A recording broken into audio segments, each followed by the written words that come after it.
धर्म को ठेस पहुंचाना नहीं है, कृपया इसे गलत अर्थ में न लें। एक गांव था, जितना खूबसूरत था उतना ही शांत। वहां रहते थे दो दोस्त, राय स्टार और ज्ञान भाई। दोनों अनाथ थे, लेकिन एक दूसरे के लिए जान देने को तैयार। साथ में एक छोटा सा जिम चलाते थे।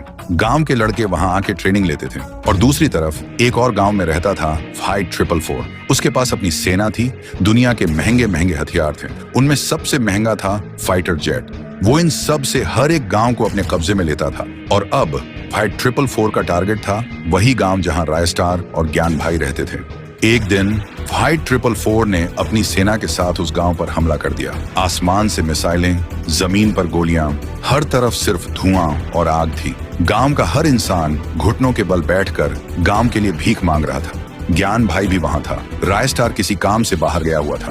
फाइट 444 चिल्लाकर बोला, आज से ये गांव और इस गांव का सब कुछ मेरा है। तभी ज्ञान भाई गुस्से से बोला, ये गांव हमारा था, हमारा है और हमारा ही रहेगा। उसी वक्त उसको दो बंदूक मिलती हैं और वो दोनों हाथों से बंदूक चलाने लगता है और फिर फाइट 444 के दो आदमी को मार देता है। फाइट 444 कुछ नहीं बोलता, चुपचाप वहां से चला जाता है। गांव के लोग खुशी से उछलने लगते हैं।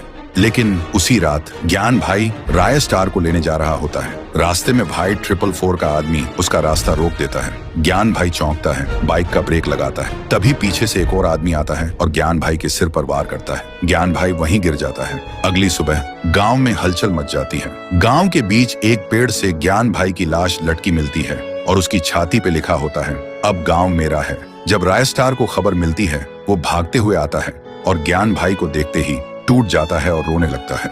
और तब से राय स्टार गांव से गायब हो जाता है। किसी को भी नहीं पता होता है वो कहाँ है। तो दोस्तों, क्या राय स्टार अपने दोस्त ज्ञान भाई की मौत का बदला लेगा? क्या वो वापस आएगा?